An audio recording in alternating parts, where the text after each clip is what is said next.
Welcome to Leading the Way, Strategies for Ports in an Uncertain World, a podcast partnership series created by Journal of Commerce custom content for adports.group. I'm Alessandra Barrett, Associate Director of Special Projects for Journal of Commerce by S&P Global. My guests and I will examine the moment's evolving opportunity, specifically at the leadership nexus of global responsibility and international trade. In the upcoming episodes, we'll delve into the geopolitics of trade routes, the impact of climate change, and the ever-evolving technologies impacting consumer expectations and how businesses operate.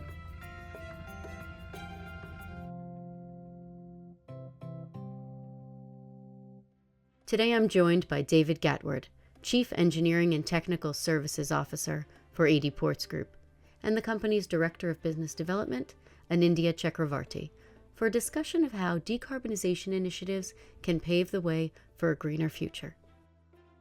David, Anindya, welcome. Thanks for joining me today. Thank you very much. Pleasure to be here. Thank you very much for having us. Before we dive into what the maritime industry needs to do next, let's review how we got to where we are. Adopting sustainable practices has become a necessity. The shipping industry has been making strides on addressing its negative contributions with emissions regulations such as those by the International Maritime Organization, aiming to bring entities onto the same page. David, what are your thoughts on the role that the maritime industry plays on a global stage and the level of impact that changes made within the industry can have? I think the time has come that our industry truly embraces its importance in the world and the type of energy that we've used for very many years. I think we've gone a little bit under the radar. We're the industry that moves huge amounts of cargo around the world and is quite often unseen and unheard. And I think in many ways, the COVID pandemic opened people's eyes to how important the global logistics and shipping industry is. I think that's in some ways put us at the forefront of many things. I think the aviation industry is obviously probably been more of a talking point for many people as far as its emissions, and now obviously the shipping industry is right up there as well. We also get involved not just sort of cargo shipping, but also in things such as supporting the cruise liner businesses. And again, they have been quite early adapters and adopters of technology to reduce their emissions, be it through scrubbers or shore-based power demands or whatever it may be. So I think our time has come, and I think it's time for us as an industry to embrace, not to fight back, and to make sure that the industry is future-proofed and ready to clean ourselves up. In that effort to clean up emissions, we can be sure that robust mechanisms will be developed to deliver decarbonization that goes beyond the IMO goalposts. And this is going to fundamentally change how ships are built, operated, and fueled. Anindya, how do you see this turn in the road ahead impacting operations on the port side? So ports needs to gear up to facilitate meeting the needs of these new generation ships. And this is also a part of ports' scope 3 emission reduction. It has to do with building storage facilities to store new generation bunkering fuel like ammonia, biomethanol, offer facilities such as cold ironing while the ship is in the boat, and also offer next gen waste reception facility to kind of take care of the waste disposals. Adports is gearing up to ensure that we kind of meet the needs of next generation ships while they're calling in our portfolio of ports. David, what about on the investment side? We don't have a lot of legacy projects. So what we're doing is building new assets. So a number of years ago, probably about 4 years ago, we went looking specifically for some guidance, some regulations, design directions that we could follow. And what we found to our sort of amazement really is that the ports industry and ports infrastructure, and indeed the industrial infrastructure, our economic citizen free zone, there are no building codes, design guidelines or directions to give us any guidance in the way we develop our assets in a sustainable, decarbonized manner. So rather than wait, we took the option of developing our own. We've been working with leading consultants to produce our sustainability design guidelines tailored to our specific industry of ports and ports operations and industrialization of our landscape. So it embraces all sorts of things, such as assessing things like, the energy uses of buildings, the water usage in buildings, the materials that are used, the waste management, and also down to things like diversity, biodiversity, marine diversity. So it's a powerful tool guiding our designs to ensure that we're making the right decisions which will empower our decarbonisation, reducing our embedded carbon in the assets that we build, reducing the energy consumption. And we've got our first project using this model is indeed our new terminal building for the CMA extension of Khalifa Port, which is designed as net zero. It's won 5 or 6 now environmental awards. Currently under construction, and obviously we've got to build it to net zero and also then test, commission and operate it to net zero.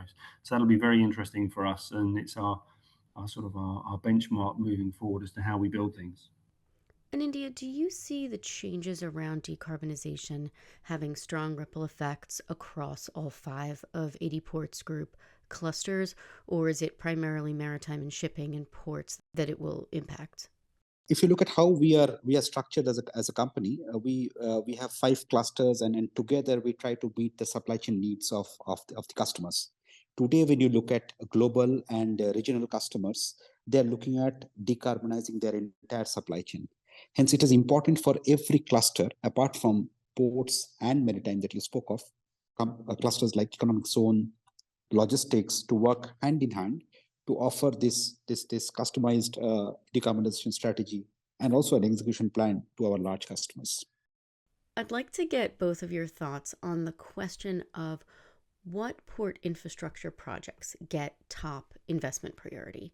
On the port side, decarbonization requires access to clean energy and electrification on land. At adports, cold ironing, smart container technology, and an autonomous port truck system have already been integrated into operations. Can you speak about the overarching strategy behind investing in the areas that you have, as well as the areas that you've chosen not to prioritize? So as a start, we have looked at our carbon dioxide emission at a scope 1, scope 2, and scope 3 level. Currently, we are taking a 2-prone approach, taking care of the low-hanging fruits and also tackling the big-ticket items which needs a bit of technology interference. Now, this has to also go with the right type of technology which is available at a scalable form and also at an affordable manner, which will also impact the implementation strategy. We see port operations becoming very much electrified, moving away from fossil fuels. So looking at shore power, cold ironing for all future vessel berths. We're also looking at obviously sustainable fuels. We know that at some time, and the timing is essential, that there will be a transverse over to the new fuels, be it hydrogen, ammonia, methanol, whatever it may be. So one of the things we're quite lucky within some of our assets, such as Khalifa Port, we have a huge landmass. So we have a very robust energy and hydrogen strategy, looking at how can we harvest solar energy within the area of Kizad, convert that to hydrogen, ammonia, or whatever it may be, and store and bunker, and then ultimately distribute to vessels. Timing is essential.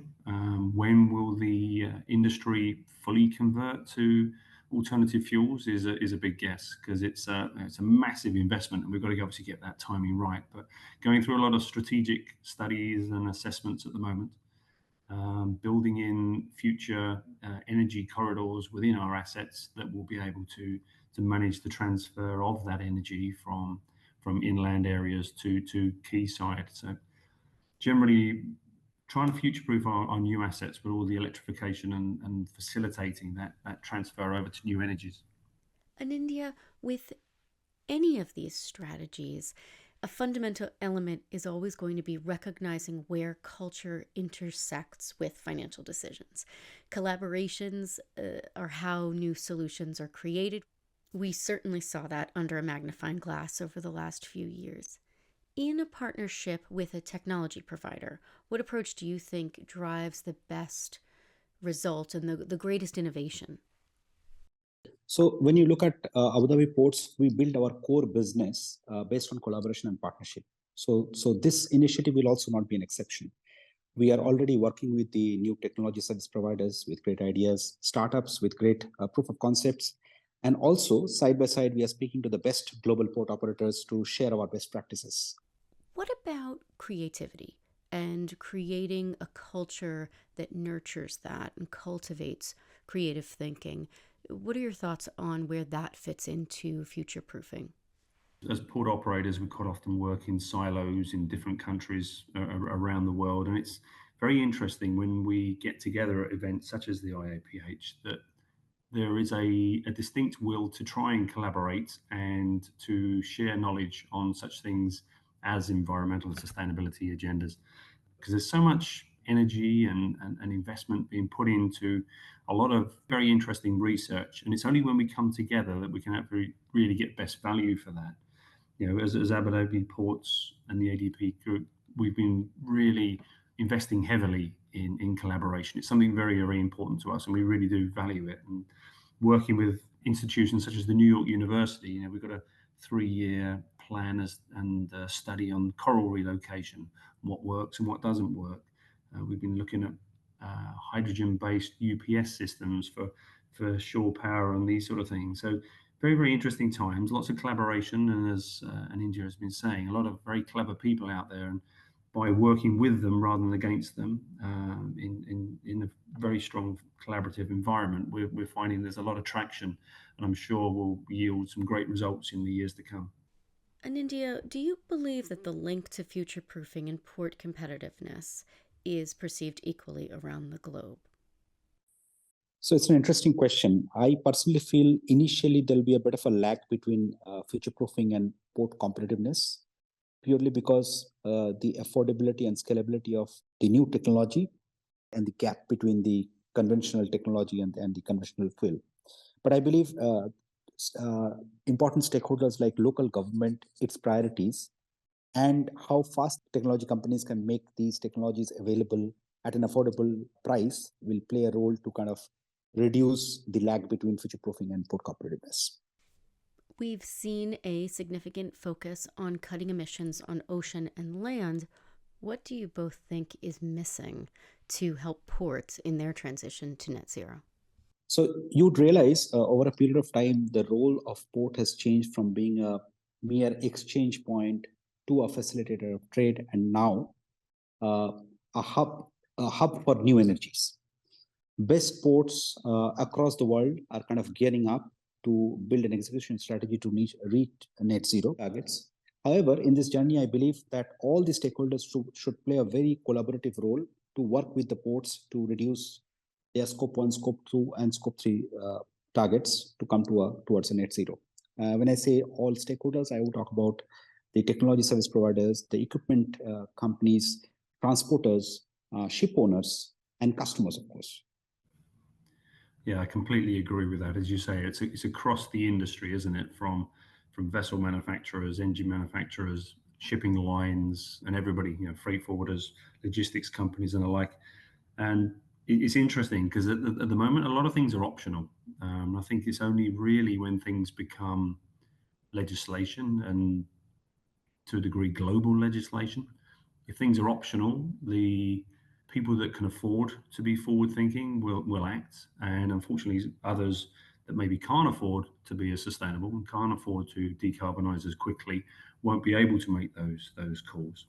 So I think the sooner maybe there's a form of legislation to level the playing field, there'll be a higher uptake of the technology. And once you get that uptake and the volume, then obviously the cost to convert becomes cheaper. So I think that will come in the fullness of time, that will help drive and accelerate the timeline. How is Ports Group planning to step into a leadership position here and bring others along? It's an interesting issue, isn't it?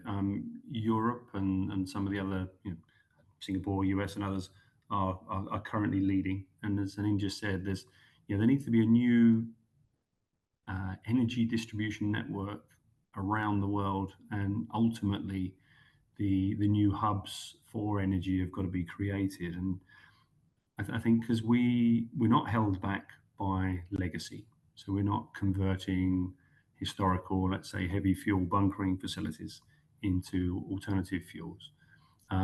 We will be able to move, probably be a little bit more agile than others.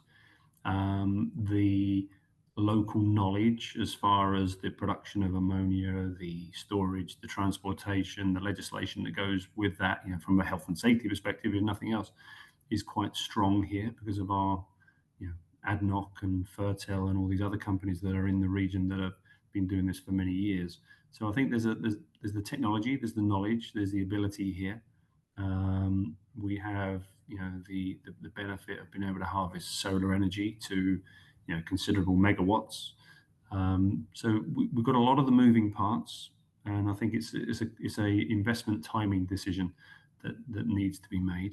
And I think we've got a lot going for us, and we would be able to maybe act sooner than others. And again, once the technologies are all in place, these things get cheaper. I've been in this region for 20 years now. When I first came here, so the production of solar kilowatts was relatively expensive, and now it's down to mere fills. So technologies move forward substantially over the recent years, and hopefully we'll be able to keep us at the forefront of this process to be able to make the decisions that we need to and the investments that we need to at the appropriate times. And as I say, we've got a future-proofed asset at the moment, which is able to be that hub of energy that India was referring to. How much of an emphasis should be spent on global entities creating more circular supply chains? I think it's a very important topic, and something that we've been specifically focused as the adports group, creating the ecosystems and the supply chains to drive economy into the movement of trade, the production of goods, to again empower all of our clients and to make us a destination of choice for our clients. We're very blessed with the infrastructure that we have with Khalifa Port, which is also connected to the industrial cities and free zones of KIZAD. We have multimodal connectivity, very good road access, and even very adjacent air cargo. So the production of the ecosystem that enables our clients to be able to trade very efficiently, to reduce their logistics footprint, all aids in the reduction of carbon within the ecosystem that we've created. Our KIZAD community events are very powerful, where we bring all the neighbours together that normally would work in silos, and they suddenly realize the power of trading. Their waste product is often feedstock for somebody else in the production of their materials. So the ecosystem is very powerful. Let's consider the element of competitiveness here for a moment. Starting January 1st, the EU's emissions trading system will encompass shipping activities within the European Economic Area. Ship operators will be required to monitor and report emissions and pay for every ton of CO2. Do you anticipate a shift of vessels calling instead at non-EU ports in the UK and North Africa, or do you foresee neighboring port loopholes being closed relatively quickly? It's again an interesting point, because, as you say, economics will drive these shipping lines to go to more affordable destinations. However, the goods have got to get to Europe and these other locations as well. So it needs to be a complete supply chain consideration. It may be slightly more affordable to offload at maybe a less compliant and less legislated location. However, if those goods are then got to travel through Europe via land, rail, or whatever it may be, the ultimate destination cost might not be as affordable as was originally envisaged. So I think market forces will come to prevail. Ultimately, the ideal situation is a level playing field where everybody has the same level of fees associated with the decarbonisation agenda. Hopefully that will come in the not too distant future, leveling things up and making things far more sort of controlled for everybody. A temporary shift then that would balance out once the fees were accommodated for.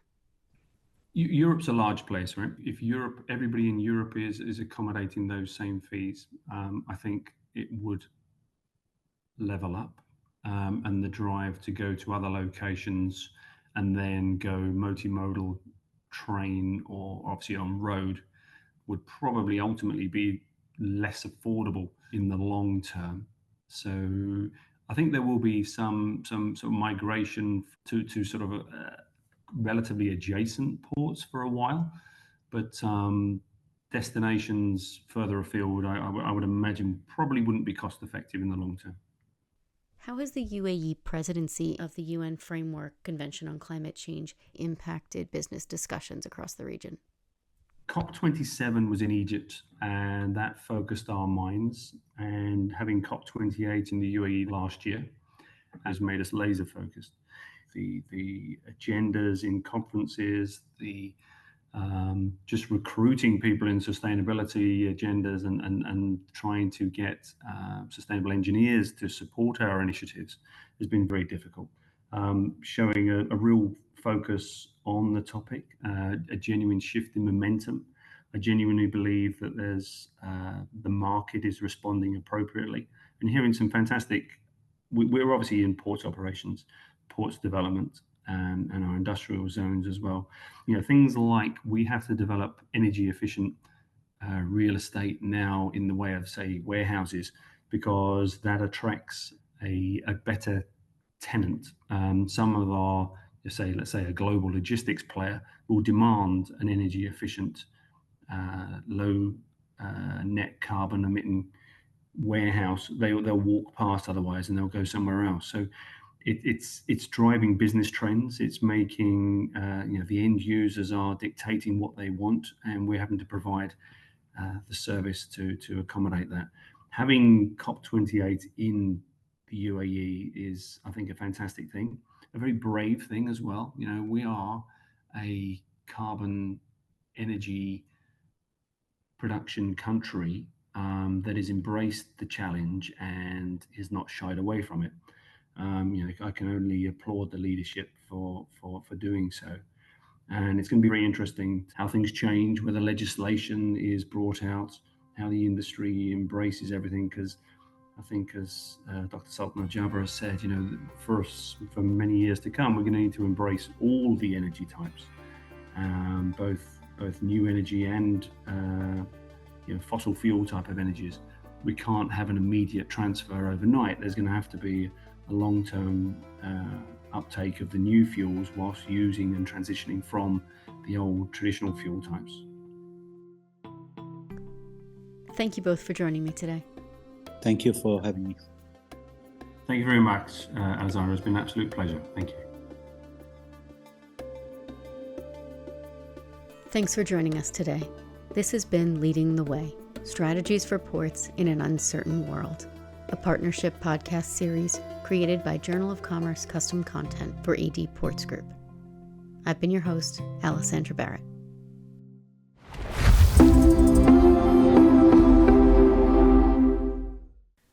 Journal of Commerce Custom Content is a division of S&P Global. The Journal of Commerce newsroom was not involved in the creation of this content.